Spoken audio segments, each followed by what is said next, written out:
I'm gonna take you through some of the a chronology of some of the events that have happened as far as this story is concerned. So on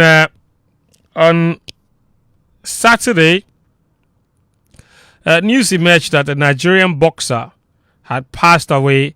In fact, a video emerged of a Nigerian boxer collapsing and dying inside the ring in a boxing fight at the Bukom Boxing Arena. Okay. Now he collapsed, of course, and he died. The video is a little unnerving. His name is Gabriel Oluwasegun Olanrewaju, a professional boxer from Nigeria. He collapsed in the third round of a light heavyweight fight that was taking place at the Bukom Boxing Arena. He was rushed to the Kolebu Teaching Hospital, where he was pronounced dead. And he was, of course, only halfway through what was supposed to be an 8-round boxing bout against Ghana's very own John Mbanugu. And the story is that for those that watched the fight, Oluwasegun seemed to have been dominating the fight, but he began to falter in the third round. And just under 3 minutes into the round, Oluwasegun stepped back from his opponent and fell backward onto the ropes. And if you see the video, it's clear that Mbanugu did not even hit him at the moment he was collapsing onto the ropes. He hadn't touched him.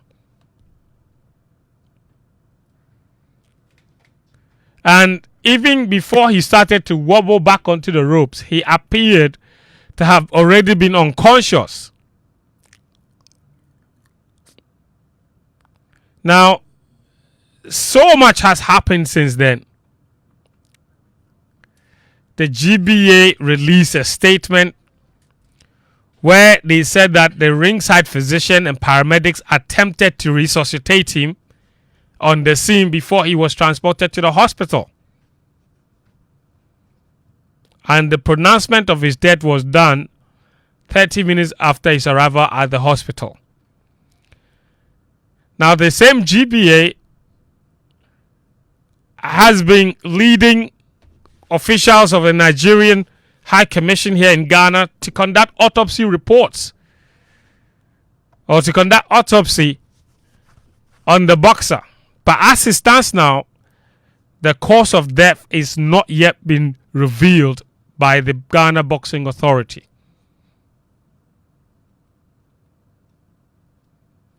But the GBA, of course, in one of their statements, they referred to the situation as an induced coma. I'm not exactly sure what that is. Now, the GBA in their own statement also said that Oluwasegun was declared medically fit enough by the Nigeria Boxing Board control prior to the fight. So it is not as if he had any underlying issues before he took to the ring for that particular fight.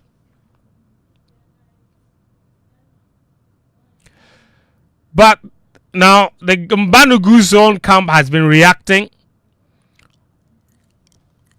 His agent said he's been crying ever since the incident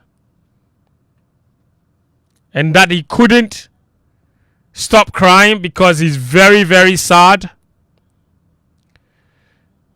The Ministry of Youth and Sports has also been reacting to this.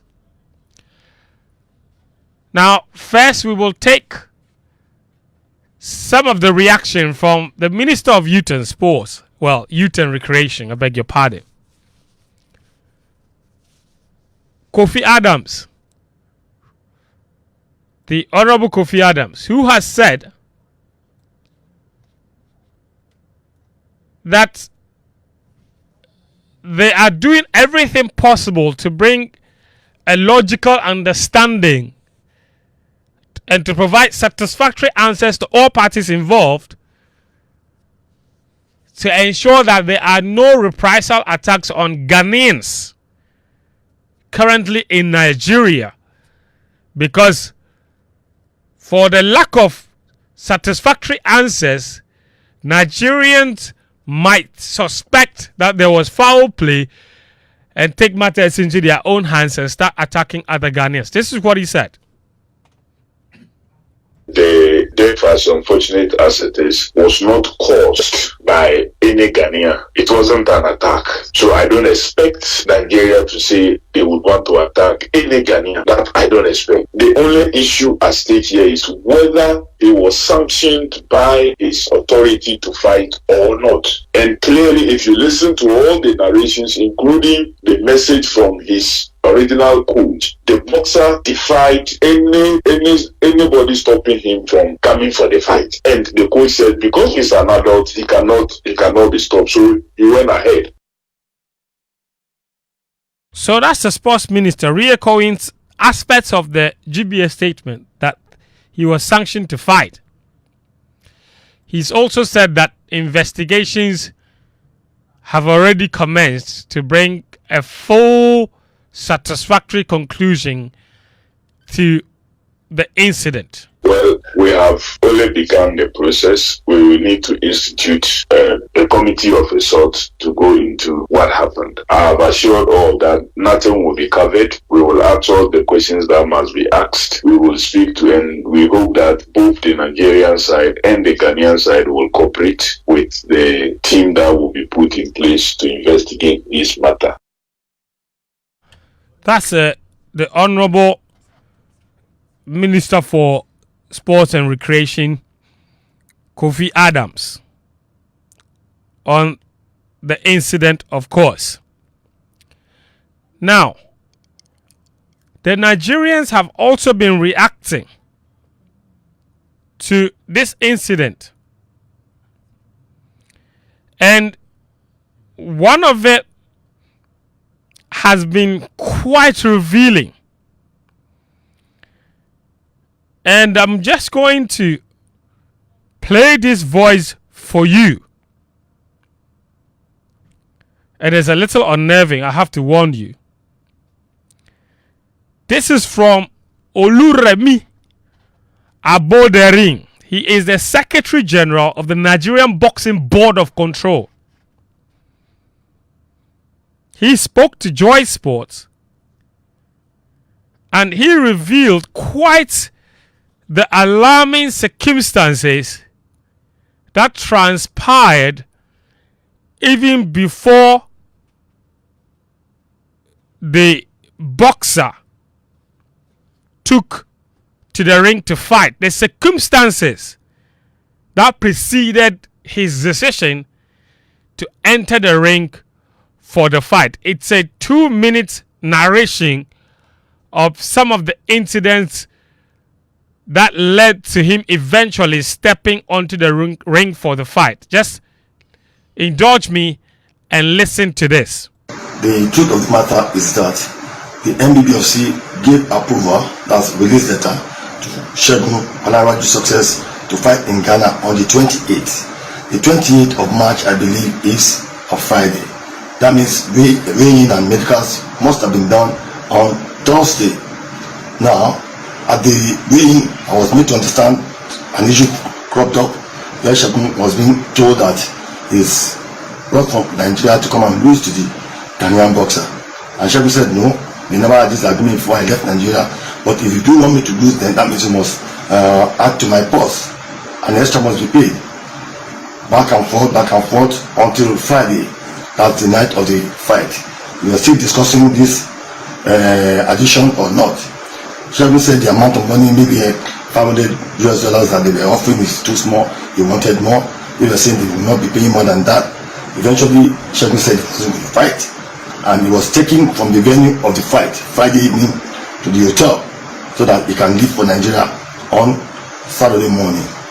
The boxer and his coach, that's the one that came with him, we are already on their way back to Nigeria. I made to understand they were even about getting to Aflao. That's what I was told before a call came. Maybe Segun made the call or the promoter or matchmaker made the call and they said yes, and now ready to at least increase or pay him what he was asking for as extra, and that there's a fight in Ghana Saturday night, and that fight, the bill will be put on that fight.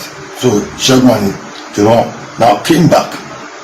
That's where GBA head. They shouldn't have allowed him to fight on Saturday because the reason was not for Friday. So it's a very, very bad case. And the rules of this game is that do weigh in on Thursday and you fight the following day, not weigh in on Thursday then fight 2 days after.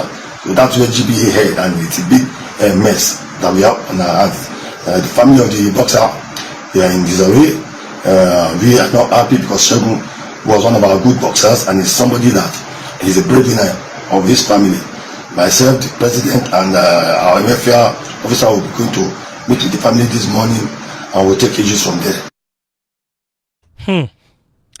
So that is Oluremi Aboderin, the Secretary General of the Nigerian Boxing Board of Control, basically the GBA of Nigeria. That's their Secretary General. If you missed anything, let me just re-echo what he says. Basically, he's saying that they indeed gave approval for the Nigerian boxer to come to Ghana and fight. Oluwasegun. They gave him approval to come and fight. But from what he was told, when the boxer arrived in Ghana, the promoters told him that he was brought to Ghana to throw the fight.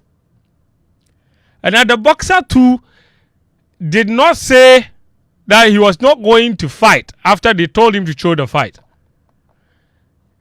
He told them that in order for him to throw the fight, they were supposed to offer him an additional amount of money. And that additional money was supposed to be $500 for him to fix the fight. If they wanted him to fight, they should pay $500. Speaks to a lot of integrity issues on both sides. But then, the promoters were unwilling to, initially, provide that $500. So he decided that he was going to leave. And that he was already on his way back to Nigeria when they called him back to tell him that they were now ready to pay the $500. So he should come back and fight. So, and this was on Friday evening. So, he changed his mind after they provided the money, or said they were making the money available.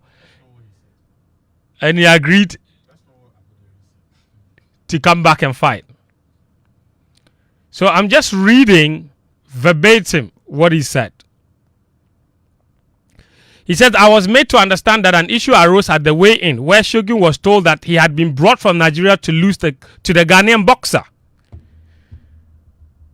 Then Shogun said, no, we never had this agreement before I left Nigeria. But if you want me to lose, that means you must add to my boss's money. An extra amount must be paid. And he said they went back and forth until Friday, still discussing whether the additional payment would be made. Now, Shogun said the additional money might be around $500, but what they were offering was too small. He wanted more, but the organizers insisted they would not pay beyond that amount. Eventually, Shogun decided he would not fight and was taken from the fight venue on Friday evening to the hotel so he could leave for Nigeria on Saturday morning. But then the boxer and his coach were already on their way back to Nigeria when they received a call informing them that the organizers were now willing to pay the extra amount he had requested. You heard in the audio there, he said he was told that they were almost at Aflao. And then he goes on to say that they were also told that there was another fight scheduled in Ghana on Saturday night and that their fight will be added to that particular fight.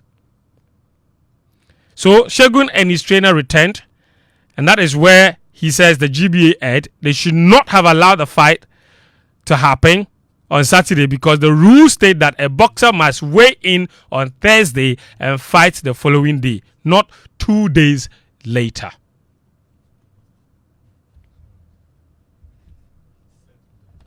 This is what he said. Trust Sports Emporium have also been reacting to this issue. They released a statement to say that they have certain protocols that must be in place for the fight to happen. And that one of it is to have a standby ambulance and emergency medical services. And that they provided all those services. So this is a situation.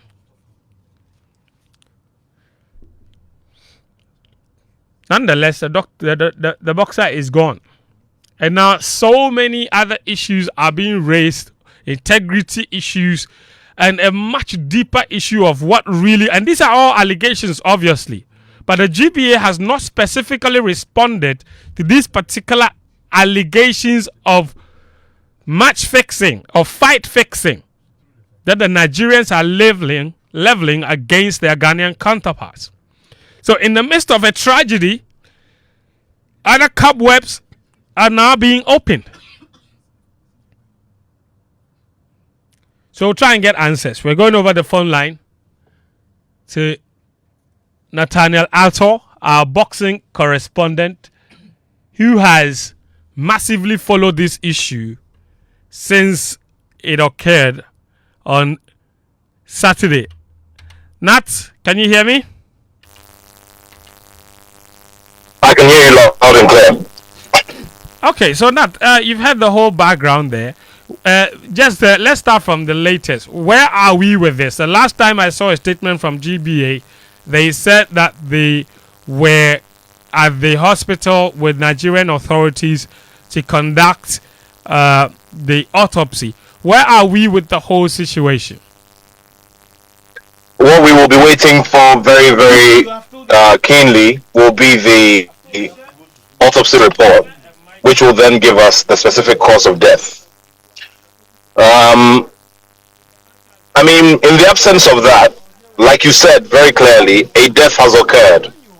Whether or not it was, whether or not it started from the arena, it happened in the arena.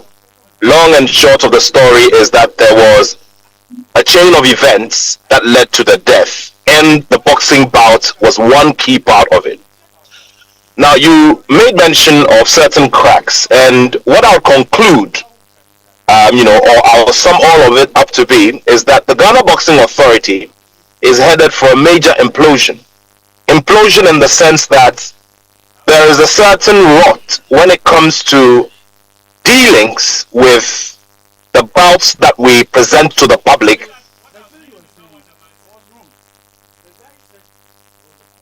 and credible competitions. Now, the rules of the nationally and domestically are very clear on that kind of practice. And so that alone just tells you that we're headed for some very, very rough times at Ghana boxing. Now, I'm not so surprised that we have paid communication from the Ghana Boxing Authority, because I was expecting that they will put as many of their officers on standby with one line of communication which is been agreed on, so that they can speak to this issue and let people have that confidence that they are up to the task. But what have we seen? Even on the day when the problem happened, or immediately after the problem happened, it took them such a long time to put something out there so that people would have first-hand information about what happened. Because you see, by law, the Ghana Boxing Authority is supposed to be the sanctioning body for that competition. And so whatever happened at that arena at that time was supposed to be under the supervision of the Ghana Boxing Authority. Now let's also look at the that particular comment, or that particular statement that was made by Remy Aboderin, who is not a stranger to Ghana.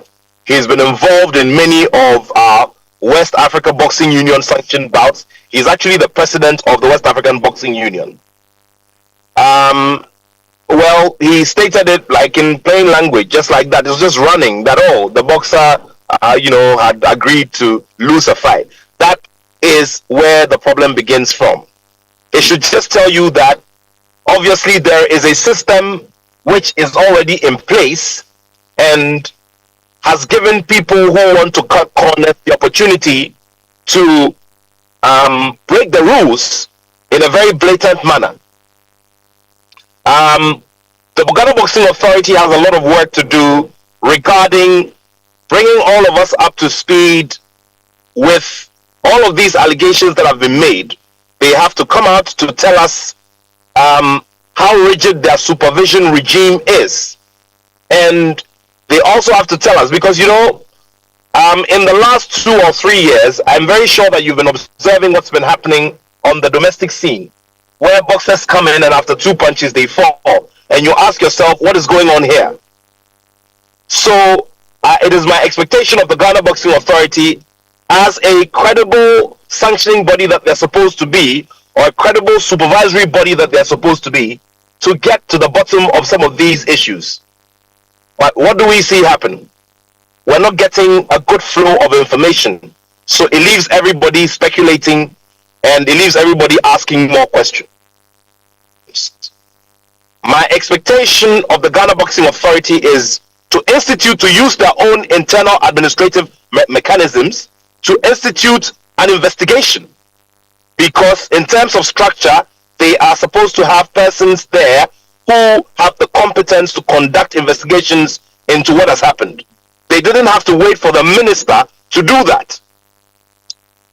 We will be patiently waiting for the minister regarding who he would task with the responsibility of conducting this investigation, so that we can get to the bottom of this matter.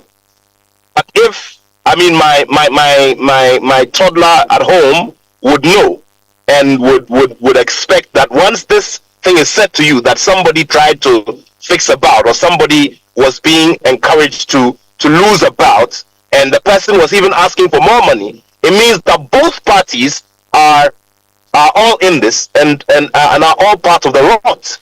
And so both parties must be questioned.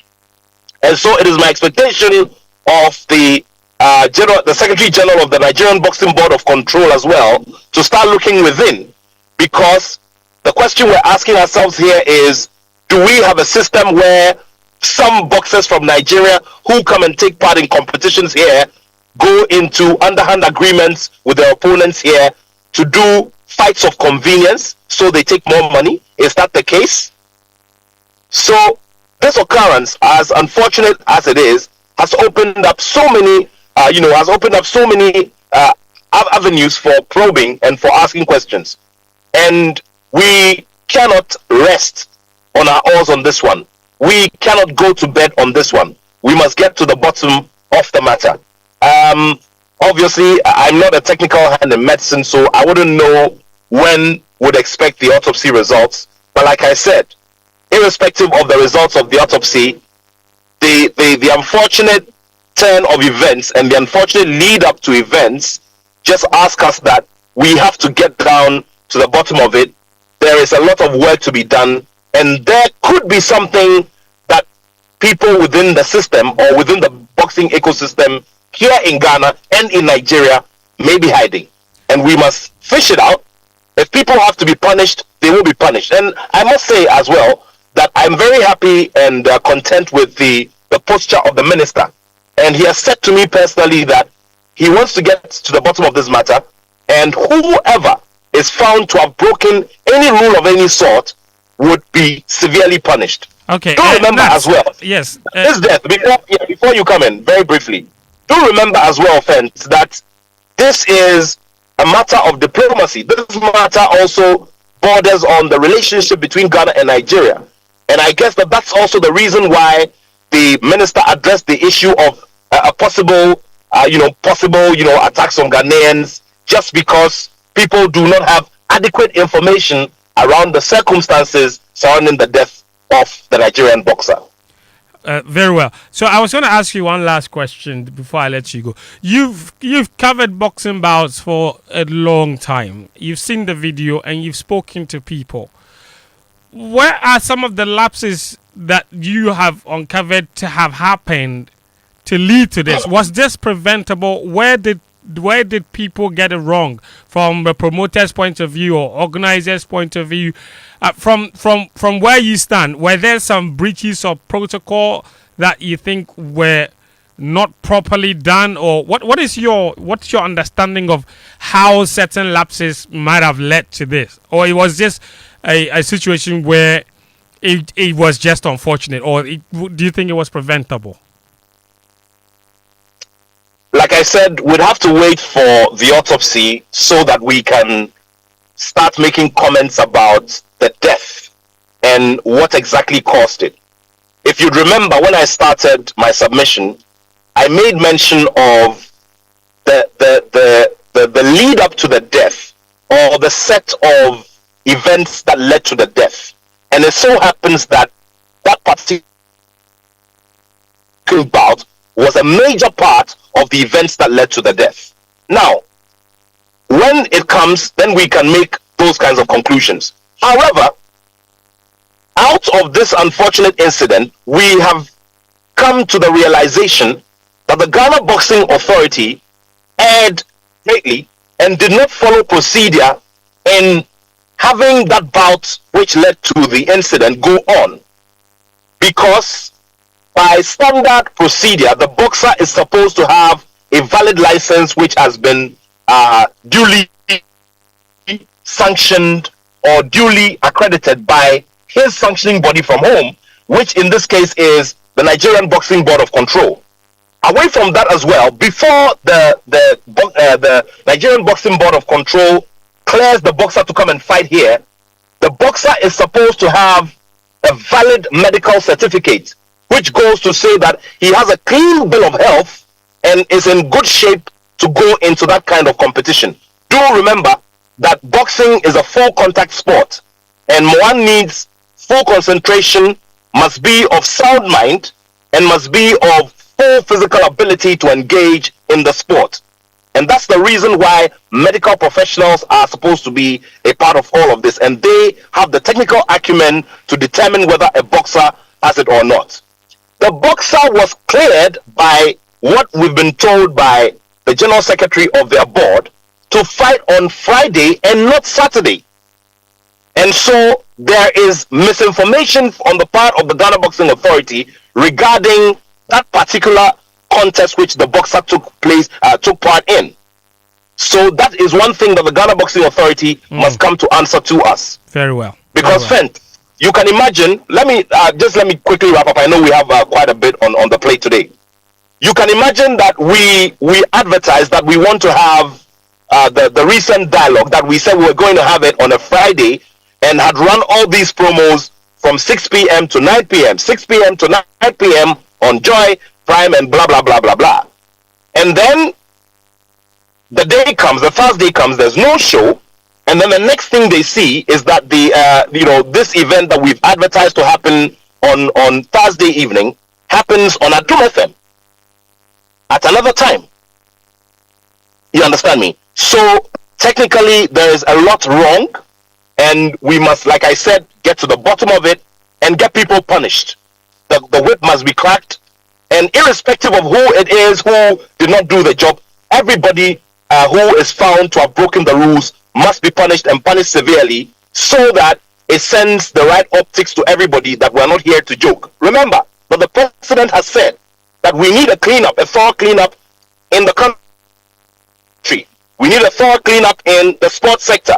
He mentioned specifically the Ghana FA. But for all we know, and for what has happened, the recent turn of events, it's probably not only the Ghana FA that the minister has to look at. He has to look at boxing, and we have to clean it up, and clean it up properly. Very well. Nathaniel Atto is our in-house boxing expert. Thank you very much for that perspective that you've brought to this conversation. This is Joy 99.7 FM. The show is Game Plan. We are discussing the death of a Nigerian boxer, which happened last week, Saturday.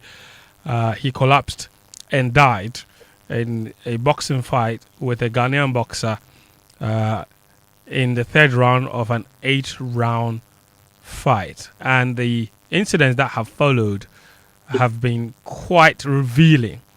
Now, the Ghana Boxing Authority has not been forthcoming a lot with their explanations and what have you, in terms of even where we are with regard to the allegations that have happened from the Nigerian camp as well. But we are fortunate now to to be joined on the phone line by Mr. Amin Lamte. He is an experienced boxing expert, broadcaster. He's also been speaking for the Boxing Federation, and he has joined us on the line. Mr. Amin Lamte, thank you so very much. Good afternoon, and thanks for your time. Okay, is he there? No, he's not. Okay, Amin Lamte is not on the line. But Sicho is also joining us, but he's joining us via Zoom. Sicho, how are you doing? Two.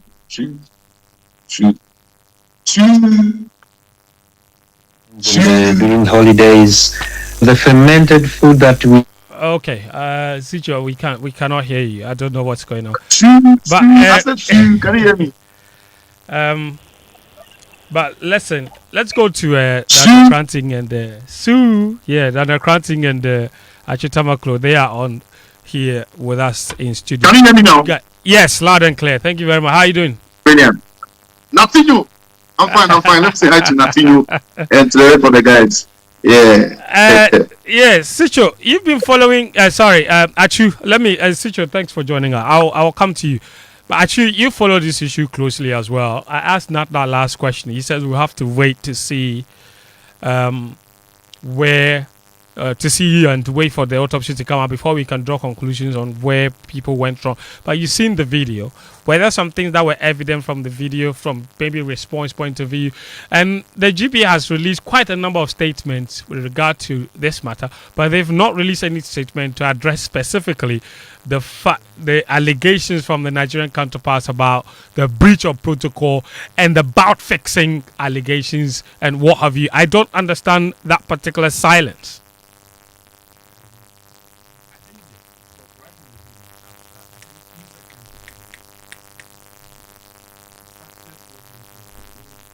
And he was visibly shaking. You could tell that right from that moment he could not defend himself. And I thought the referee would have erred on the side of caution to stop the bout. Right. Because after that, he didn't see himself. He didn't recover from that. Because even his defenses were very funny. And I thought that if the right hook that shook him, that made him lose consciousness for a split second, was not enough to prompt the referee, his movement in the ring in the few seconds that followed should have confirmed to the referee that the young man was not in the right frame of mind to continue, or physically was not in the right condition to continue with the bout. So I thought the referee should have stopped the bout right then. However, excuse me, there are a few things that I have not been excited about. The hurried nature of the GBA statement on Sunday night, it gave me the impression that they were out to tie loose ends.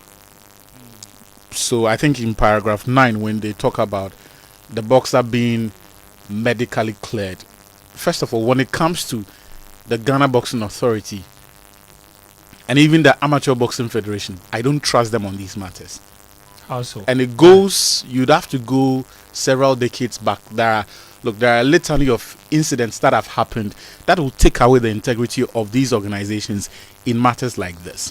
13 years ago, at the Olympics, you remember the strange circumstance under which our boxing contingent in London had to be reduced to 3? Yeah. And we went with 9 athletes. 4 of them were boxers, but even before we stepped into our ring for our first bouts, Maxwell Amponsa was disqualified on the same medical grounds. The Ghana Olympic Committee and the Amateur Boxing Federation at the time had told us that Amponsa was fit enough to fight. All right. But so he actually, was. you hold on for me. Let's go over to the phone line now and speak to Mr. Amin Lamte. He speaks for the Ghana Boxing Authority. Mr. Lamte, Juma Mubarak to you. Thank you so much for making time to speak to us. We are on the death of the Nigerian boxer, and we've got quite a few questions for you, clarifications to offer to the Ghanaian audience about the incident so far. The last time I saw a statement from the GBA was that they were conducting, or they were helping authorities do an autopsy on the fighter to ascertain what exactly happened, together with the Nigerian High Commissioner and his entourage. What's the latest you can tell us about this incident, and where are we with the investigations and what have you? First of all, thank you for having me. You wish me Juma Mubarak. Let me also wish you Eid Mubarak and then Juma Mubarak. Well, thanks so much once again, and good afternoon to your listeners and viewers and those in the studio. In your preamble, you've made a point that I hope that you would raise the questions for me to respond to them.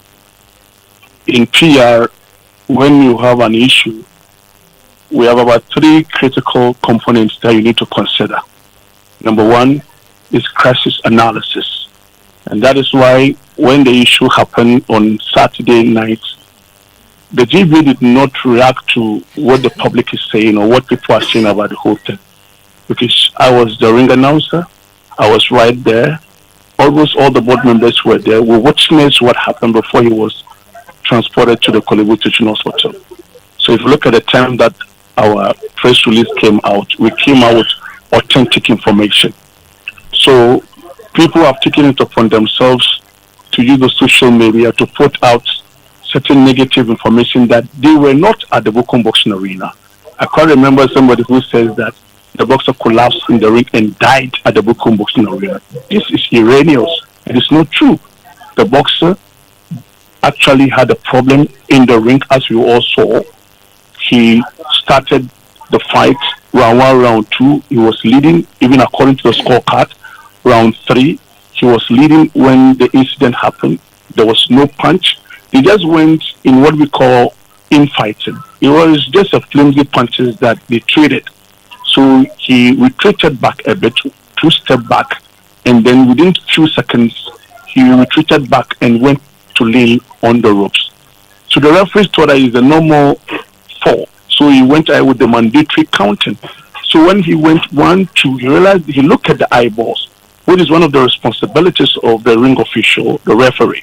So he called the ring physician, who came closer, and then he was supported by the National Ambulance Service paramedics. These are not just ordinary individuals. These are paramedics led by Mr. Alote. They came and tried as much as they can to resuscitate him. They resuscitated him partially, not fully. I was there close to the ring, and then the young gentleman was transported to the Kolebu Teaching Hospital. It was just about 2-minute drive. Took to the emergency hall. They took good care of him. It was after he was placed on oxygen that just about 30 minutes. After 30 minutes, he passed away. This is what happened. So the GBA president who was there, he worked things out. Probably the next morning, the body was taken to the mortuary. And then he moved to the police station for official reports. He did that, and then the subsequent day, we were expecting that the autopsy would take place. We were told that unless we have a police report. We went for the police report, it was rejected. They said until we go to the High Court for a judge to authenticate and sign before we bring it back for the autopsy to take place. We did that yesterday. So when we submitted all this thing that I'm telling you, is the ambassador or the high commissioner is in presence. So yesterday, we went there with the report from the court, and then the autopsy started. The post-mortem was done, but they told us that they will not submit the official report to us until we go back to the court for the judge to sign again before the official report will be submitted to us. So this is where we are. So as we are waiting for the court to sign for the doctor to release the official report of the postmortem, we are also started a process at the Ministry of Interior, where we need clearance, we need certain information that will help us. When the body is being transported to Nigeria, we aren't going to have any problem on our way. So far, this is where we are. Okay, very well narrated. There are other issues that have arisen since then. One of it, obviously, being the timing of the fight. Now, there was an interview that we did with Olurami Abodarin. I'm sure you know him very well, the Secretary General of the Nigerian Boxing Board of Control. You've heard some of his allegations. One of it, obviously, the issues about the bout fixing and what have you. But I want to ask about what you know about the timing of the fight. For example, they are claimed that the fight was moved from Friday to Saturday night, and that violates the protocol that is required, because a boxer is supposed to weigh in on Thursday if they are fighting on Saturday. What do you know about this particular arrangement of the fight time changing? Even Nathaniel Atto, I don't know if you managed to hear him, he also pointed to that particular arrangement. What happened there exactly with regard to the timing of the fight, and did it violate any regulations as being put out there? It's my very good friend, my very, very good friend. But for me, I think journalistically, it's very interesting that you are telling me that you've interviewed him ever since this thing happened. It is today that you are interviewing me. So we put out our press release, and based on our press release, he reacted, said that there was some element of misplaced or protocol measures that we took, which for me is very erroneous, because I respect him as a boxing person who understands boxing.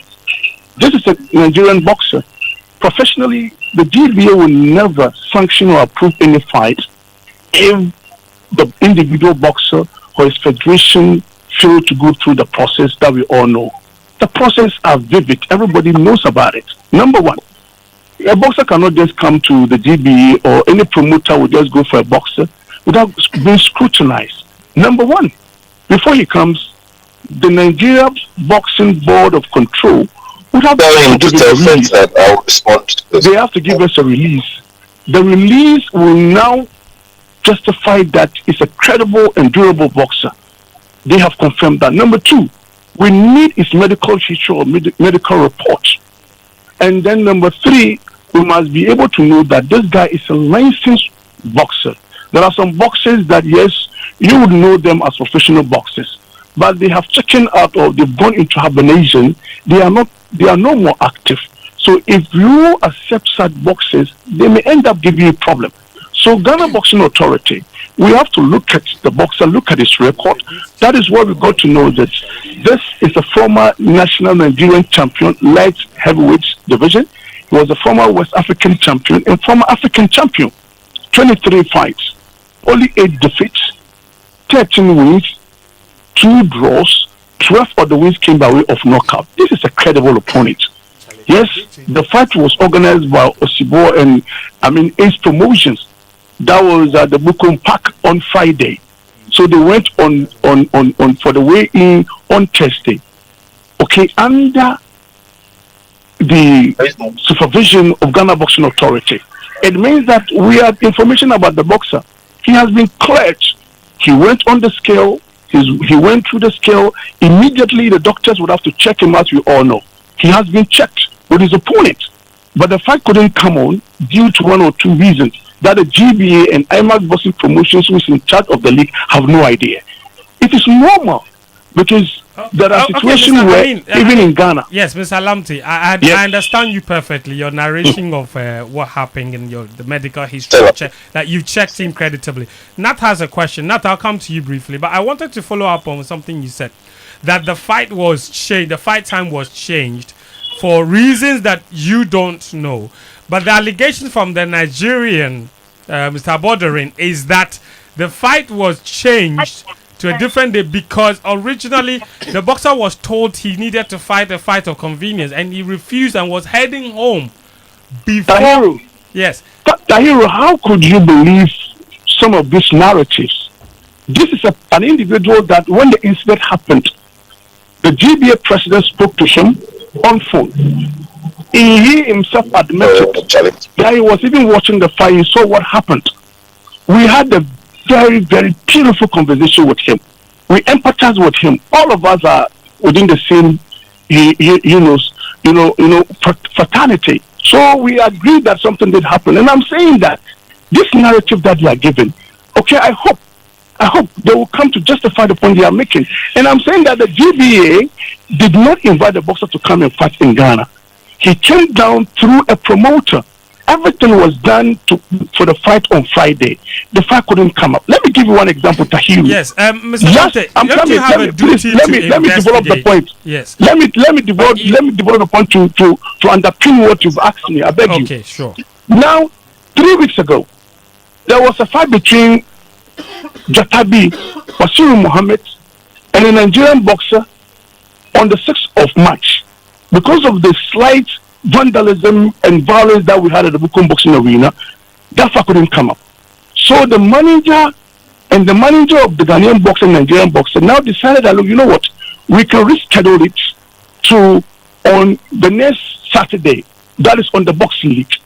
And that boxer, the Nigerian boxer, stayed in Ghana for 1 solid week. He's a Muslim. He fasted throughout the period, and then the fight came up. He fought against Jatabi the subsequent Saturday. And this is not the first time. Even Ghanaian boxers travel to other countries.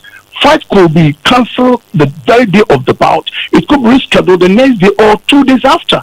So, my brother, the General Secretary of the Nigeria Boxing Board of Control, I'm surprised where it's coming from. How could the GBA intentionally sanction a fight that it shouldn't have sanctioned? It is not true. Okay, so the point I was, you've stated this about the possible reasons that could occur for why a fight would be postponed. And you mentioned the example of the Bashiru fight. It was fixed for the next Saturday or the next week because there were issues of violence.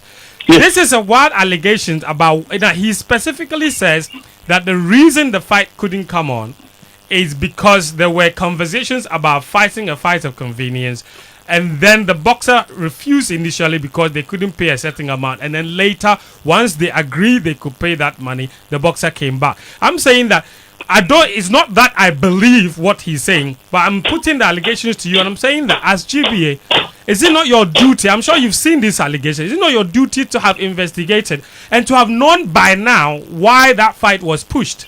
Tahiru, we've lost a boxer. We are in the process of going through the postmortem to know what happened. We are planning on how we can transport him back to his country. We are planning how the guy will be given a befitting burial. We are also looking at how to manage the situation. We are also looking forward to see how best we can resolve it. That is in a way of maybe a learning process, a learning curve. So if individuals have decided to use another platform to put out negative stories that are not justifiable, they are not verifiable. As an expert in PR, in communication, we have what we call fear of silence. The only way to do is that we may deal with them at the right time. But for now, we are focusing on how we could get the information on how the guy died, because the cause of death is more important. His Excellency, the Nigerian High Commission to Ghana, is more interested in the result, because we were thinking that they would transport him to Nigeria for the autopsy. He was the one who called the GBA and said, look, you know what, we want the autopsy to be done here. So we are in the process. Yes. So if somebody called and said that there was going to be a match of convenience, it was a statement. Yes, I get you. I want to bring that in here because I know that the cause of death at the moment is most important. Not hold on for me. But we also know that the set of circumstances that led to the fight itself could give us an indication of what was preventable and what wasn't. That's the only reason we are asking all these questions. Nat, please, you can come in now. All right, Fent, we're talking about death here. This is not an injury. This is not a career-threatening injury. This is death here. And the Nigerian boxer we're talking about, Success Olarewaju Oluwaseun, has a family. Put yourself in the shoes of these family members who at this time are very distraught and are very broken because of this incident that has happened. And we want to say that we should just hold on and wait and give him a befitting burial. Well, Fent, I have lost a relative before. I have lost relatives before. And at that time when I lost each relative, I was interested in what led to their death. In this case, the medical report or the autopsy report will provide that for us. But when the man whose body or the man's whose organization authorized his travel from Nigeria to Ghana to come and take part in the competition is making this kind of allegation, it is important that we get down to the matter. And it is also in the interest of the Ghana Boxing Authority to use its internal mechanisms to institute an investigation into what exactly the case is. Because this is an allegation that has been made, and this borders on credibility. Let me ask another question. On the night of the said fight, the rules of competition by which we all run by as a body, as a sanctioning body at the Ghana Boxing Authority, state, among other things, that there should be an ambulance which is parked in a position which can make it easy for it to move out. That was done. Now, it also states that we should have 2 qualified medical doctors, not paramedics, but 2 qualified medical doctors, one of them at ringside and the other a call away or within a call's distance. Did we have a qualified medical doctor at ringside, and did we have a medical doctor qualified on call? Let us ask ourselves all those questions, and let us provide the answers, and let us provide the identity of which qualified medical doctor was present at ringside on the night. Now, let me make something clear here, friends. We are all stakeholders in boxing. I am a long-time licensee of the Ghana Boxing Authority. I have served on committees of the Ghana Boxing Authority, and this sport, what is thriving, helps all of us. As a journalist, when the boxing sport is thriving, it makes my job thrive. As a boxing ring announcer as well, when the sport is thriving, it makes my job thrive. And for the greater good of the Ghanaian people, the people who are the receiving end of it also have, variety in terms of entertainment, and it brings a sub-economy which helps all of us. So it is important that we all guard and guide and make sure that when something is wrong, we talk about it and make sure that we correct it. Very well. Let us not sit back and let us not sit back. Yes, very well. Let us not sit back. All right, Sicho, please mute for me. You're on the phone, huh? Tahiru. Yes. Let me like briefly make a point. Nat, hold on for me. I think. Let me wrap up. Yes, Nat. No, let me wrap up. Nat, hold on. Let me wrap up. Nat, Okay, I think let me you wrap made up. your point excellently. Let Amin Lamte come in now. Let Amin Lamte come in now. Let me, Tahiru. Yes. Tahiru. Yes. Have you listened to Nat? Clearly. I told you, in leadership, in this thing that we find ourselves in, we have 3 critical components that is underpinned by PIA. Number 1, crisis analysis. Tahiru, if you listen to yourself when you were giving the preamble of this program, the personalities who are in the studio, all we've started doing since last Sunday was analyzing, trying to analyze the situation, what is happening, who said what didn't we do right. Then we get to the situation of crisis management. You and I, in our submission, it is not about what we say, it's how we say it. We are managing the situation. Now, look at his angle of, analysis. The boxer who is coming down from Nigeria, as a boxer, he should have a personal doctor that will check him to clarify him before he's given license to come to Ghana. Even coming to Ghana, we all know that boxers have their personal dietitians, they have their personal doctors who check them before the official checkup by the Ghana Boxing Authority when there is a fight. Now, the final one is that crisis resolution. We've not gotten to the crisis resolution. So if you are saying that the GBA should set up a committee, do you know that we've set up a committee or not? You don't know. Have you heard the minister says that he's going to set up a committee to make sure that we're going to find out what really happened? Don't you know that the autopsy result is key to the investigation that we're going to conduct? So you are telling me that you are a licensee of GBA, whatever. Fine. Fair deal. You were talking about doctors at the ring. We have them. Paramedics that are there, they've been there for years. We have ambulance. Everything was there. So are you saying that if you don't have doctors there, what is the name of the way the young man fell on the way he fell down on the canvas? Yes, Mr. Lamptey. We should blame him because we don't have doctors. Yes, Mr. Lamptey. The names for us. It's a very simple question. We need to take our time. We should not allow our emotions. I'm online because as I'm speaking to you now, we are still working out to get the results. I just finished with Okay. about 3 media Yes, outlets. fair enough. The way Nat is analyzing the issue, he needs to take a second look at his analysis. Okay, you As don't. a communicator, when we are in a crisis situation, we analyze, we manage, and see how best we can move forward as part of the resolution. I agree, Not to Mr. come out bringing out- Lamte. he's speaking as if There's he's a one question. Nigerian Yes, official. Mr. Lamte. There's one question I want answered before I let you and Nat go. Nat asked a very serious question. He says that there was no doctor ringside and there was no other doctor. Who told him so? When in Who your told him initial so? submission, you said there were paramedics. You also didn't mention a doctor. Was there a doctor? Who was that doctor? Tahiru, Yes. I told you we What's have his name? ringside physicians. That is the name given to them. We don't call them ringside doctors. We don't So you call had them a ringside doctors. physician. We have a ringside physician. Was he the one who attended? Was he the one who Listen, attended to the boxer? Listen to me. The referee would have to call the ringside physician. He would have to come first.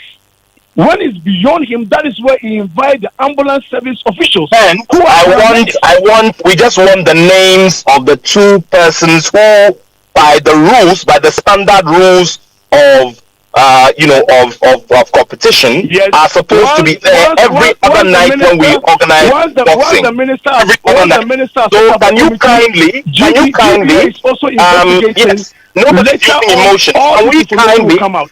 Okay. Listen, This Nat. platform, Nat cannot use his platform to scrutinize the GBA and be asking some of these. Yes, these questions are very relevant. They're very necessary. But at Yes. the stage that we are, these questions are irrelevant to me. Okay. They Mr. are Lamte, thank you. relevant when we are Nat, done with thank everything. you. And the Thank you. minister, Mr. minister who Lamte. has also promised to set up a committee. No problem. The committee result will tell us that ABCD happened. Okay, That no is problem. when we go to the resolution. Mr. Lamte, thank you very much. We appreciate your time. Thank you for joining us. We appreciate your time truly. Thank you. Thank you so much. Ms. all right, Fent, just before you go, Fent, very quickly, we must place certain things on record. My work is out there for all to see, and everyone who follows us and follows my work knows that I never ever use my platform or what is available to me for agenda or to prosecute anyone. Where we have a situation at hand and we're asking the simple questions that the public who listen to us on a daily basis will ask. Yes. It's interesting that we're asking a very simple question about who was the person. Identify which ringside physician was available and on call. We still do not have that very simple answer. It's a fair question to ask, Nat. Thank you very much. I thank you. Thank you so much as well. I think we've been on this matter long enough. Nathaniel Atto is our in-house boxing expert. Got a little heated there with Mr. Amin Lamte. Amin Lamte too speaks for the government. Ringside available on the night. There is a difference. Hold on. There is a difference between a ringside physician and a paramedic. Yeah, there is I agree. a difference between an EMT. There is a difference between an EMT, professional and a medical doctor. And like I said, once again, our toddlers at home even know this. This is basic knowledge. Yes, Nat, and so let us be very clear on this. Yes. Finally, I know that we've spent quite a bit of time on this. We have. Well, let us once again. I need to be very clear on this particular matter. We are all interested in making it look good. And trust me, if some of us had decided to use what we had available in terms of platform to scrutinize the work, a lot would have happened. Yeah. I'll leave it here for now. Thank you but very what much. is important is that we need to ask the questions, and the questions must be answered without any emotions whatsoever. I agree with you 100%. Thank you, Nathaniel Atto, Joy Sports editor, our in-house boxing expert, with some great perspective on this incident. Ms. Amin Lamte as well, we appreciate your time for coming to answer some of our questions, even if some of the answers are not deemed satisfactory to us.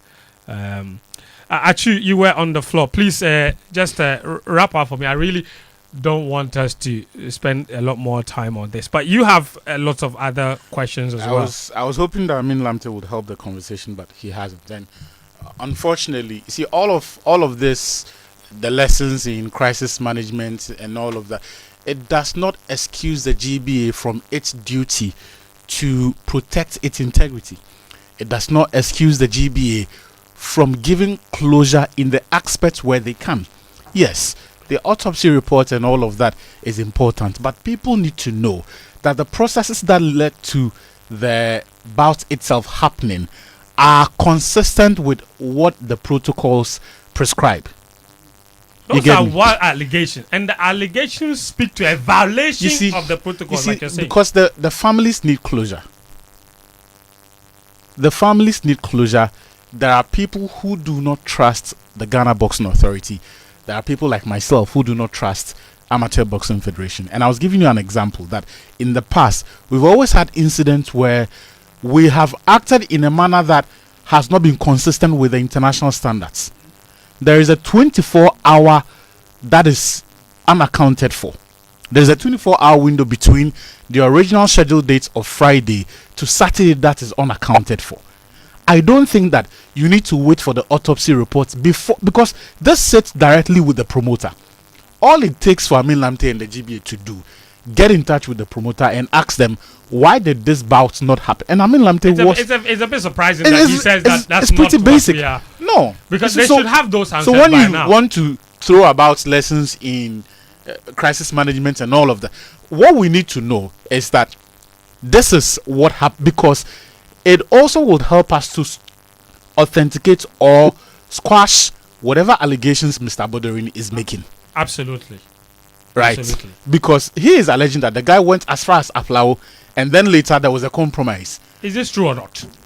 It's a simple, because it is, and they name names. They mentioned that this came from the promoter. First of all, just establish to us. So when you asked him and he was not even able to establish why this happened, for me, I found that to be problematic. Whatever you think the protocols are elsewhere, whatever you think the protocols you have been working with, now there is a specific allegation that is calling all of that into question. Also, when you say that in the paragraph 9 or 10 of the statement that they released, they said the young man was medically fit for the original scheduled date of Friday or of Saturday. And this thing is important because a lot can change. This thing is important because remember Shakur Samit? Yes. At the last Olympics, he was disqualified because he had taken in a banned substance. Now, at the time, the GOC and the Amateur Boxing Federation's their excuse to us was that the boxer they prepared, the boxer who left Kotoka, was in good standing. He had passed every anti-doping test that they had run. But within 24 hours of the bout, something changed and something they could not account for. I was telling you earlier the story of 2012 London Olympics. Maxwell Amponsa, he was one of 4 boxers we took to London for the games. Yeah. Somehow, the mandatory medical tests that are run by these international bodies, he did not pass it. We knew about his issues with Kolebu, the surgery and all of that. But the GOC, Amateur Boxing Federation, told us that he was fit enough to go and fight. When he went there, they said this guy, he is a walking accident. So they disqualified him. So there has been 2 high-profile incidents in the last 13 years. There's been others in between, but for the sake of time, we'll skip that. But there's been 2 high-profile incidents where our testing protocols have not been good enough, where we have failed to keep tabs on the activities of even boxers that we, as a state, have taken outside to go and fight, because we could not account for 24 hours between when they were supposed to fight and when the test was taken. So when you tell me that he was declared medically fit, but you are failing to explain the 24-hour vacuum or disparity between the original, because a lot could have happened. The young man could have taken in some substance that no one would have known. I really don't understand why Lamte doesn't have an answer for that. I know by now. The reason they do not have an answer is one of 2 things. Either they have not done the job, and so he cannot speak to information he does not have, or they have done the job but are unable to share it because of the nature of the information. Okay. Otherwise, you simply need to establish to us, 1, the identity of the person from the, because when Abodorin says promoter, it could have been the general manager of the promotion firm who organized the bout. It could have been a liaison. It could have even been an agent or a third party who may not have acted with the say-so or On top a of power that- of attorney. On top of that, about the ring, he says he knows him very well. Yeah. Could have picked the phone, called him, said, Because "What's the-" share the number of the guy who called you or sent you that for me, message or that is the whatever. part that I don't like, because when you say that, oh, he's a very good friend, and I don't like the fact that he's throwing around allegations that are not justified. Yeah, you have your own opinion, but this is a matter of black and white. Yeah. We need answers. there's a very What is simple your side of the story? That's it. Right. What's I- your side of the look, I your don't side think of the that- story cannot be I don't know or it's not important. I don't think right? that we need to wait for the autopsy processes to be concluded before, for example, you're able to tell us that whether or not why that bout was postponed and whether or not there was an offer for the bout to be thrown. These are very simple matters. Sedu Adamu says, to unravel all these rot at the GBA and other boxing related rots, the Ministerial Investigating Committee must interview every individual boxer who has fought in Ghana in the last 5 years. The scope must include both local and foreign boxers and their managers. That's a fair point. It's a wild allegation, to be honest. This one says, Fentio and team, good afternoon. My simple question is, what are the standard operating procedure of the Boxing Federation, and did Ghana follow it to the latter before the bout? Which countries have be this? The way we do things but with impunity. Yeah, Chris sent us that message. This message also says,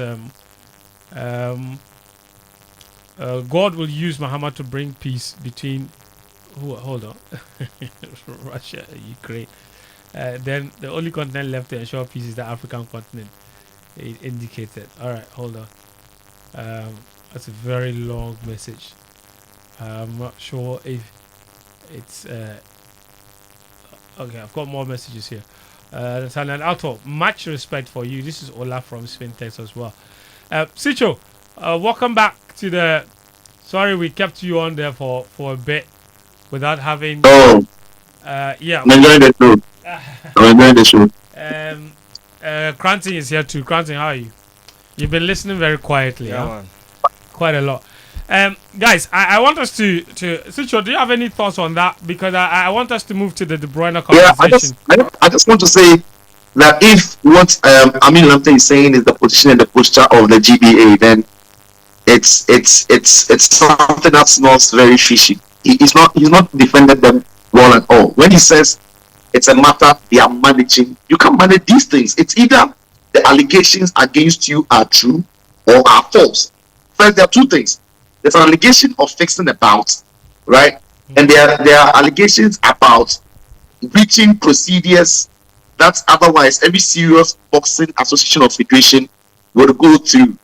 It's either you did them or you didn't.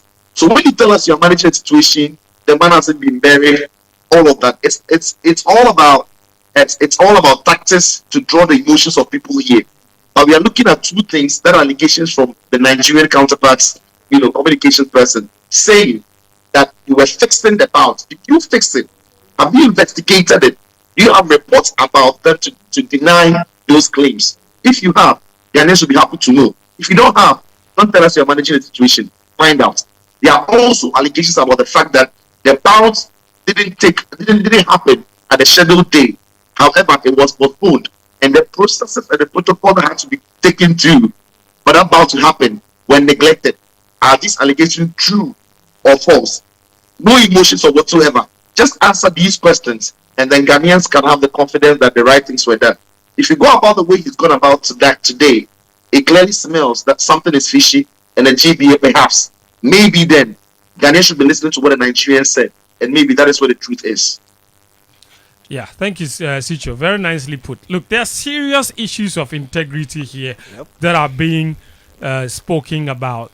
And, we must address... Look, there is nothing more important than the integrity of the Ghana Boxing Authority. That is the most critical... It's the heartbeat of all of this. Because even the allegations of bout fixing speak to the incident itself. Because, in fact, he's trying to say that the bout fixing crowd, we are so bad, we couldn't fix the bout well. We fluffed the fixing. And that's how come the boxer had to now fight on a different day. Because per his allegation, if the fixing crowd had happened on the day... He would have fought on it, right? Thank you. He would have fought on the same day. You understand? It's a serious matter, but it's also funny. At the same time...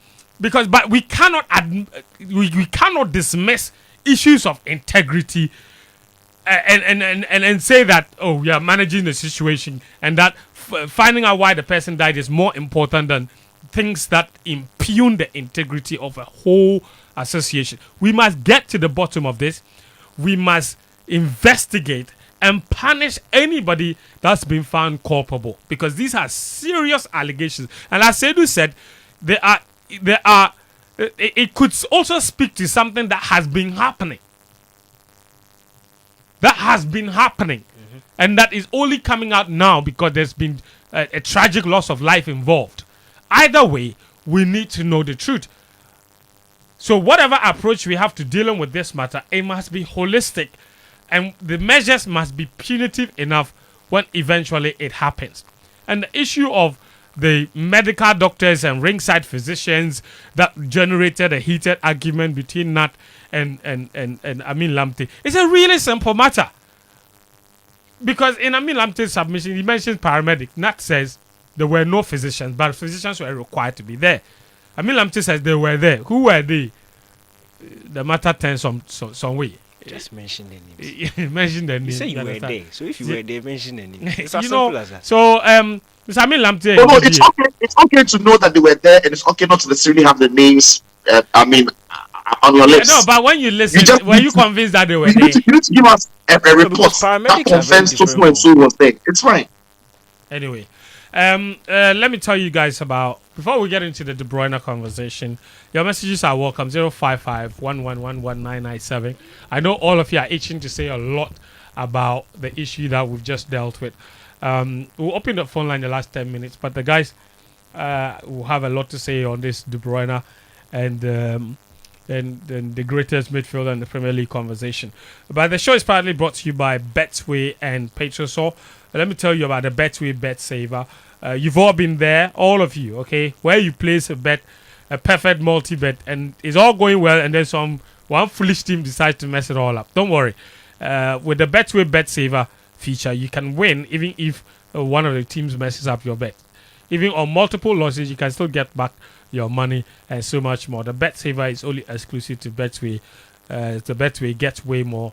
You can go to the Betway website, betway.com.gh, and you can find out for yourself how that particular one works perfectly for you. Also, Petrosol, of course, Petrosol is also providing you quality fuel, helping you save money on your engine maintenance and what have you. So do drive to the next Petrosol fuel station for your accurate quality quantity of fuel. Petrosol, it's always a delightful experience.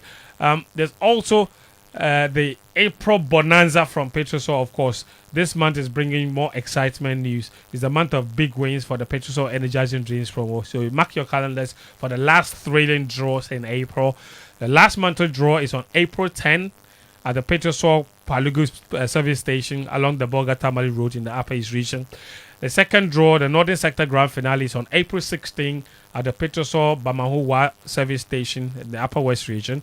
And then the Southern Sector Grand Finale draw is on April 29, 2025 at the Petrosol Spintex service station, Greater Accra. You could be driving home the brand new Suzuki Espresso this April. So stay updated on our social media handles and get ready for the ultimate climax. Petrosol's Energizing Dreams promo. Terms and conditions apply. Petrosol Energizing Dreams. So you can still drive to the next Petrosol station, of course, and partake. Just buy fuel and then you'll be entered into the draw. You could win a car. You never know.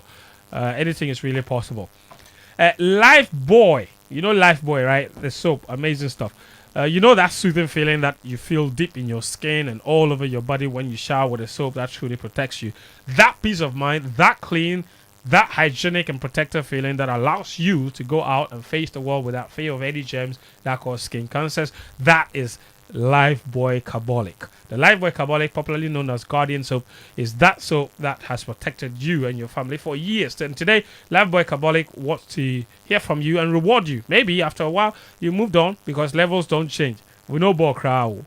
We know that one does it better than Lifebuoy Carbolic. Okay? No one That's it better than the live workaholic. So we did for you. Today, we're going back down memory lane. Some lucky callers will have the opportunity to answer a few questions and take home some lovely prizes. So pick up your phone when the lines open and let's get interactive. And remember to always stay protected with Life Boy. And there's also the Volta Serene Dodi World Getaway. That is still happening as well. So let me remind you, every Saturday we are celebrating World Water Day, a unique style, and we learn how to preserve water in your little corner.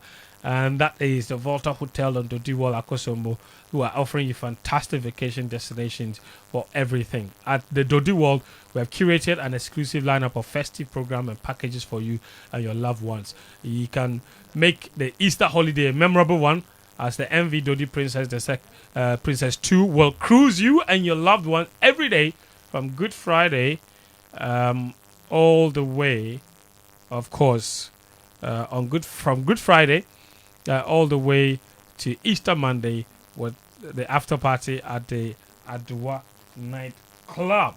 Okay, so do that and then it will be amazing. So Volta Hotel and Dodi World invites all corporate institutions, families and individuals this Easter holidays to experience the warmth of Easter like never before. So get in touch with us for bookings and enquiries. You can make your reservation now for your hotel accommodation on the following phone numbers: 0544 357703 or 055 817 6200, or just email us sales@voltahotel.com.gh and then enjoy. Let me also remind you of this. Are you ready to dream, dare, and deliver in the world of IT? Look no further than the Jackson Institute of Technology, the only NIIT authorized training center in Ghana. At JIT, we provide world-class IT training for individuals and corporate institutions, equipping you with industry-relevant skills in software development, cybersecurity, networking, cloud computing, artificial intelligence, digital marketing, and so much more. We are located at the Ring Road near Circle in the heart of Accra Central Business District.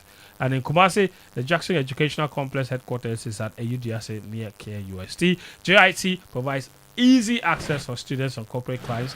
Our state-of-the-art auditorium is also available for corporate events, seminars, and training sessions. You can call us or send us a WhatsApp message on 0596 996037 or visit our website jit.edu.gh. Okay, this is Game Plan on 99.7 Joy FM, also on Hits 103.9 FM. We have about 70 more minutes to hit 3 p.m. inside the studio here at Kokomlemle 355 Hanover Street. And we're turning the conversation around now with my guest, Daniel and Sicho. We've left the thing for the two of you. Is Kevin De Bruyne. Well, Kevin De Bruyne has announced that he's leaving Manchester City at the end of this season. He's won it all. He's won the Champions League. He's won multiple league titles, 5 league titles, if I'm not mistaken. FA Cup, League Cups. He's won every single thing. Okay, so then, is he the greatest Premier League midfielder of all time? Danny K, Sichu, what is the short answer and what's the long answer? Sichu, what is the short answer? Yes or no? Oh, I've not heard Danny K's voice today, so Danny, let me hear your voice. See? That's an interesting one. What do you okay, so you know what?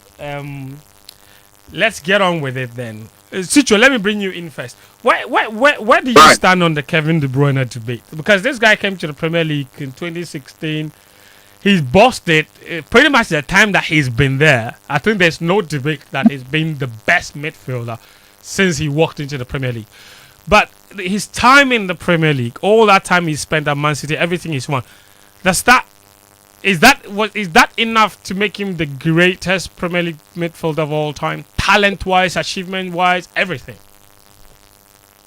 I think he puts him right up there with some of the best we've ever seen in the Premier League. I'm not quite sure I'll say he's the greatest Premier League midfielder of all time, but he'll be right up there. I mean, if you're asking me to choose my number one, I'm not sure Kevin De Bruyne would be. But whoever I'm going to pick, I mean, it's still going to be like Kevin De Bruyne is as good, or Kevin De Bruyne has ability-wise can match the person, and of course, achievement-wise can match the person or even better. So it's a difficult thing. It all comes down to, again, preference in how people perceive the game and how people perceive midfielders and what people expect from their midfielders. And I think Kevin De Bruyne is one of the best we've ever seen in the Premier League. I won't straight away say that he is the all-time greatest Premier League midfielder of that we've seen. That for me would be a yard of a stretch. But look, he's right up there with whoever you think is the greatest of all time in the Premier League in terms of midfielders. Okay, I mean, DK, what about you? Yeah, look, you don't have the influence he's had and to not be considered as the greatest. I think it's a very valid debate to have. 6 Premier League titles is his assist number. I think he's the fewest, the Premier League player who's played the fewest games to reach 100 assists or so. And you are talking about some of the best creative midfielders who have ever graced the Premier League in the Fabregas, the likes of Fabregas, Lampard, Gerrard, the big boys.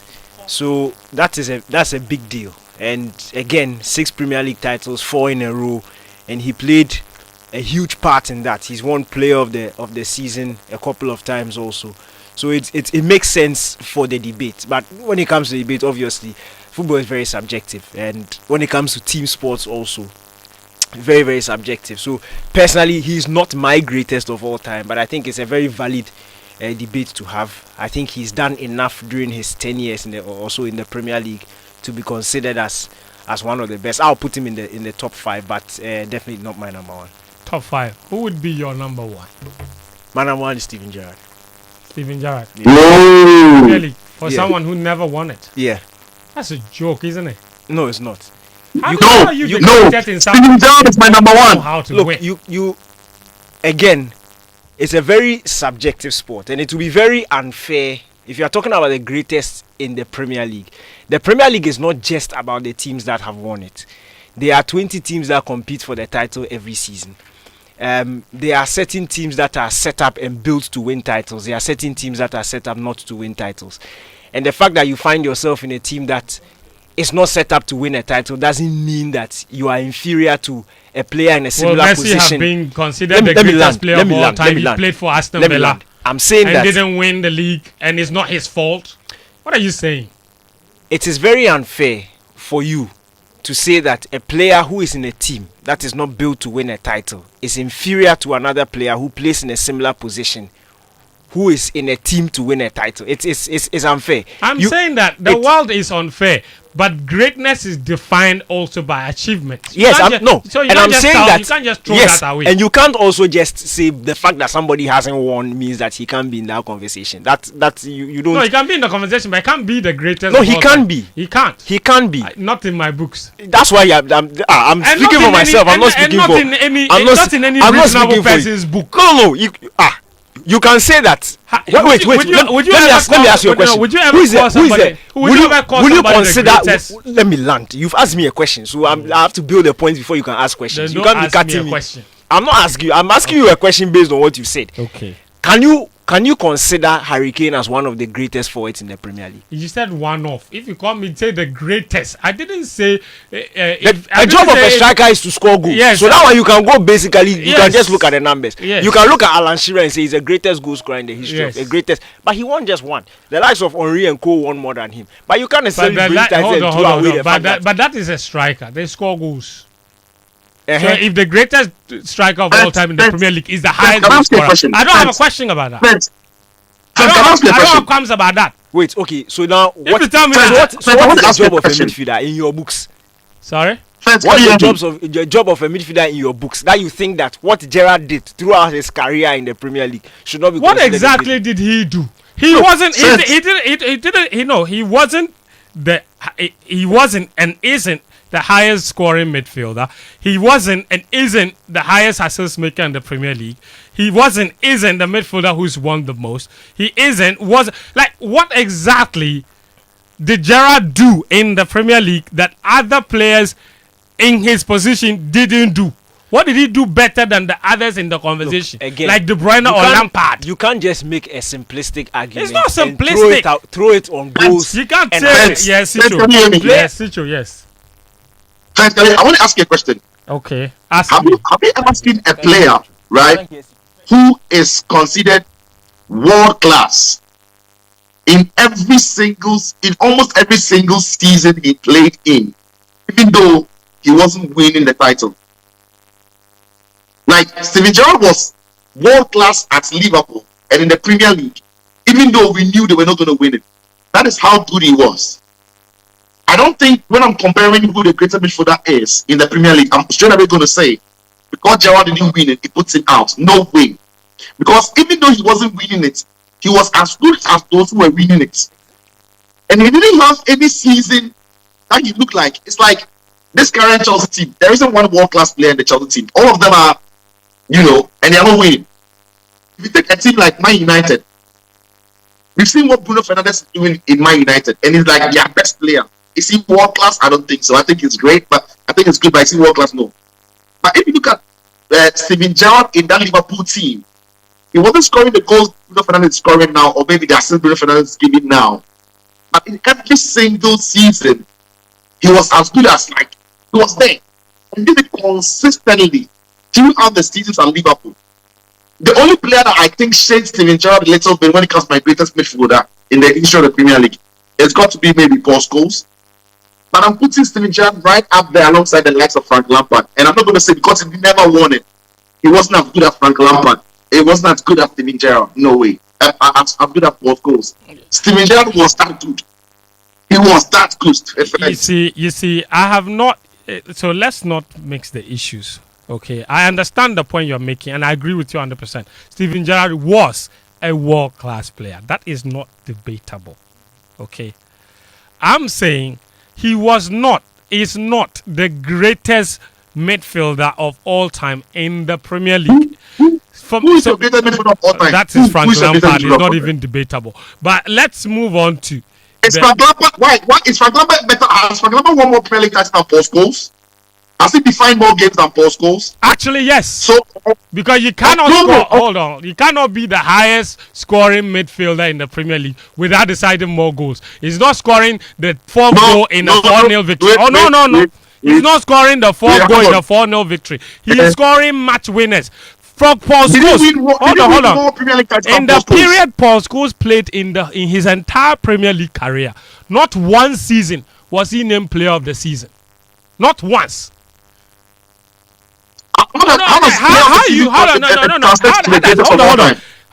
You see, to be considered the greatest of all time, for me, even as a midfielder, if a midfielder can win Player of the Season, to outperform every defender, outperform every striker, and be named Player of the Season multiple times, that is no. And there's another midfielder performing in the same period, and not once in that period did that other midfielder outperform him. How can you then turn around and tell me that he was? No, Fence. Your timelines are wrong. People make a mistake. People think that Paul Scholes' peak was when Frank Lampard was speaking between 2007 and 2008. No.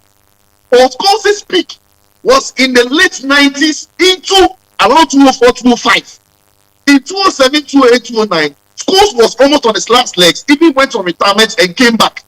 That was when Lampard was speaking. Don't give me the same timeline. But Frank Lampard's peak is not 2007, 2008. Frank Lampard's peak is not true. You see, don't get the timelines mixed up. We all know Frank Lampard finished the second best player in the world in the year 2006. Yes. So you can't even tell me that his peak was 08, 07, 08. No. Way before that. I said from 04. I said from first peak was from 04, 05. Coming was in the late 90s into 04. Okay, fair enough. Take your own. Let me take my own. Look, I'm gonna open the phone lines. But the point is, you see, the point is when you also talk about greatness, okay, it is one man, and especially in a team sport, the ability of one man to make a team look good. That was Gerrard. Take Gerrard out of that Liverpool equation, and Liverpool will be bang average. There's a reason why Mourinho. Was Torres a joke? I always say this. There's a reason why Mourinho had Lampard and still wanted Gerrard. There's a reason why Zidane spoke about Gerrard in the way he spoke about Gerrard. You are not necessarily winning a title. You are not necessarily winning titles or competing for titles. But season after season, your name is mentioned amongst the best in the league. Not best midfielders, who best in the league. Season after season. Right. In a team that is not competing for the title. Granting. That is greatness. Let me take one or two phone calls and read some messages. 055 1111 997 and 0302 216 541. 0302 216 541. And then we'll wrap it up. Listen, let me see the WhatsApp and then read a couple of messages as well on WhatsApp. Quite a number of you. Fan, did Alan Shearer goes win a trophy for Newcastle? He didn't only score for Newcastle, okay? He won the Premier League title. Hold on, let me go to the phone line first. Okay, all right. Hello, what's your name and where are you calling from? Yeah, Abu Mohammed is my name and I'm calling from Japan. Abu Mohammed, briefly, go ahead. But me, I'm surprised all of you mention all these guys and you never mention Michael Essien. Me, in my opinion, all these guys mentioned are better. Okay. I don't know too much about football, but in my opinion, Michael Essien is better than all these guys. All right, thank you very much. Michael Essien has never been flopped. In a game, you never see Michael Essien flopping before. Okay, Abu Francis. So in my opinion, Michael Essien is better than all of the guys you are. All right, fantastic, fantastic. Sorry. Okay. Fen, okay, I've read that message. This one says, good afternoon, guys. Another great show. My question is, what are the duties of the GBA in making sure both boxers are in good health? Ajiman and Joseph in Community 9 Tema. Ajingo man sent us that particular message. This one says, okay, where are they? All right, this one says, Fen, you cannot say Frank Lampard is the best midfielder per your logic. Then De Bruyne is the best midfielder per your logic. Citizen Sika. De Bruyne has never top scored in the single season. The highest goal scoring midfielder in the history of the Premier League is Frank Lampard. Can De Bruyne rub his shoulders with that? Good afternoon. Your name and where you are calling from? Yeah, I'm Frank. Francis, I'm calling from Spain. Yeah, Francis is your last caller. Charlie, I'm a Spanish fan and I support Madrid, but I don't think there's anybody in the history of the Premier League better than Gerrard. I followed him from 98 thereabout. He's the greatest. Okay, thank you very much. That's our last caller. DK, hold on for me. It's an interesting conversation. Nonetheless, I appreciate all of you for contributing. DK, what's up? You've got some shouts. Yeah, very, very important shout. Monday is the birthday of little Christopher Deladem Kofi Nyakosa. Okay. He's the son of a very good friend, Yao Chris, of the Ghana Fire Service. Yes, okay. He's turning 2. Yes, he's turning 2 on Monday. So happy birthday to our little boy. All right. I've got another message here that says the notion that Gerrard played in a bad team sometimes is funny. Check the Liverpool squad between 04 and 7. And their midfield compared to that of Chelsea and United when that he simply led his team to glory like what Lampard did at Chelsea. Top club midfielders were signed in that team. He still bossed that team. Sakatu in London. Big happy birthday to the love of my life, my CEO, Papa, and the fairest amongst them all. You have brought true meaning to my life and I celebrate you on your special day. Enjoy your day and I love you, babes. Mrs. Mary Jemfua Yamwa. This is from your husband, Benjamin Yamwa, aka Benghazi, and the kids, Ohene Asante and Urama. Interesting one. I love it. I love it. Yeah. And the last one, big happy birthday to you, my chef, personal chef. Okay, Chef WO1 Munjamu Mohammed from 48th Engineer Regiment, Teshikam. Quick. Very happy birthday to you. That's it for today's episode of Game Plan. So what's behind the scene? Volta Hotel and Dodi World Akosombo as well. This weekend we are going there to chill. We are going there to chill, okay? We are going there to chill. Thank you so much. Thank you to Betway and Petrosol for sponsoring this show. My name is Fentio Tahiru Fentio. We're back again next Friday. Until then, do take care and bye-bye. Up next is the BBC World Service. The licensing, it can be very cost prohibitive.